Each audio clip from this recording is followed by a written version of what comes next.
हरे कृष्णा। आप सभी को मोक्षदा एकादशी की हार्दिक शुभकामनाएं। मोक्षदा एकादशी मार्गशीर्ष मास के शुक्ल पक्ष की एकादशी को कहा जाता है। यह एकादशी इस बार 22 दिसंबर 2023 को मनाया जा रहा है। एकादशी व्रत भगवान विष्णु को समर्पित है।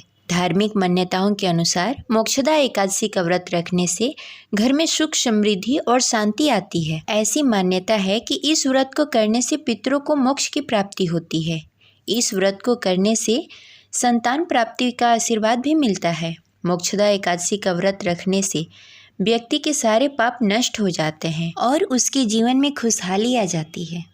चलिए सुनते हैं मोक्षदा एकादशी व्रत कथा।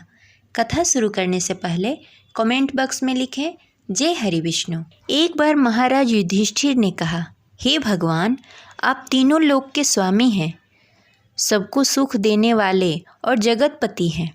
मैं आपको नमस्कार करता हूँ। हे देव, आप सबके हितैषी हैं, अतः मेरे संशय को दूर कर मुझे बताएं कि मार्गशीर्ष मास की एकादशी का क्या नाम है। उस दिन कौन से देवता की पूजा किया जाता है और उनका क्या विधि है, कृपया करके मुझे बताएं। भक्त वत्सल भगवान श्री कृष्ण कहने लगे, हे धर्मराज, तुमने बड़ा ही उत्तम प्रश्न किया है। इसके सुनने से तुम्हारा यश सारे संसार में फैलेगा। मार्गशीर्ष शुक्ल पक्ष एकादशी अनेक पापों को नष्ट करने वाली है। इसका नाम मोक्षदा एकादशी है। इस दिन दामोदर भगवान की धूप दीप नैवेद्य आदि से भक्ति पूर्वक पूजा अर्चना की जाती है। अब इस विषय में मैं एक पुराणों की कथा कहता हूँ, ध्यान पूर्वक सुनो। गोकुल नामक एक नगर में बैखानस नामक राजा राज्य करता था। उसके राज्य में चारों वेदों के ज्ञाता ब्राह्मण रहते थे। वह राजा अपनी प्रजा का पुत्रवत पालन करता था। एक बार रात्रि में राजा ने एक स्वप्न देखा कि उसके पिताजी नरक में हैं। उसे बड़ा ही आश्चर्य हुआ। प्रातः वह विद्वान ब्राह्मणों के पास गया और अपना स्वप्न सुनाया। कहा, मैंने अपने पिता को नरक में कष्ट भोगते हुए देखा है। उन्होंने मुझसे कहा है कि हे पुत्र, मैं नरक में पड़ा हूँ, यहाँ से तुम मुझे मुक्त कराओ। जब से मैंने यह वचन सुना है तब से मैं बहुत बेचैन हूँ। चित्त में बड़ी अशांति हो गई है। मुझे इस राज्य, धन, पुत्र, स्त्री, हाथी, घोड़े आदि से कुछ भी सुख प्रतीत नहीं होता। क्या करूं? राजा ने कहा, हे ब्राह्मण देवताओं, इस दुख के कारण मेरा सारा शरीर जल रहा है। अब आप कृपा करके कोई तप, दान, व्रत आदि ऐसा कुछ उपाय बताएं जिससे मेरे पिता को मुक्ति मिल जाए।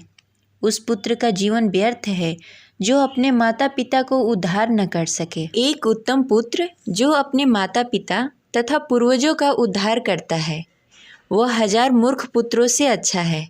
जैसे एक चांद सारे संसार को प्रकाश देता है परंतु हजारों तारे नहीं कर सकते। ब्राह्मणों ने कहा, हे राजन, यहाँ पास ही भूत भविष्य वर्तमान के ज्ञाता पर्वत ऋषि का आश्रम है। आपकी समस्या के हल वे जरूर बताएंगे। ऐसा सुनकर राजा मुनि के आश्रम में गए। यथा योग्य अभिवादन के पश्चात अपनी चिंता का कारण बताया। पर्वत मुनि ने अपने ध्यान साधना से राजा के पिता के पाप कर्मों को जान लिया। उन्होंने राजा को सब कुछ बताया। उन्हें मोक्षदा एकादशी व्रत करने को कहा। मुनि बोले, हे राजन, आप मार्गशीर्ष मास की एकादशी का उपवास करें और उस उपवास के पुण्य को अपने पिता को संकल्प करके दे दें। इसके प्रभाव से आपके पिता का अवश्य ही मुक्ति हो जाएगा। मुनि की ये वचन सुनकर राजन महल में आए और मुनि के कहे अनुसार कुटुंब सहित मोक्षदा एकादशी का व्रत किया। इसके उपवास के पुण्य अपने पिता को अर्पित कर दिया। इसके प्रभाव से उनके पिता को मुक्ति मिल गई और वो स्वर्ग में जाते हुए अपने पुत्र से कहने लगे, हे पुत्र, तेरा कल्याण हो। यह कहकर स्वर्ग चले गए। मार्गशीर्ष मास के शुक्ल पक्ष की मोक्षदा एकादशी का जो भी व्रत करते हैं उनके समस्त पाप नष्ट हो जाते हैं।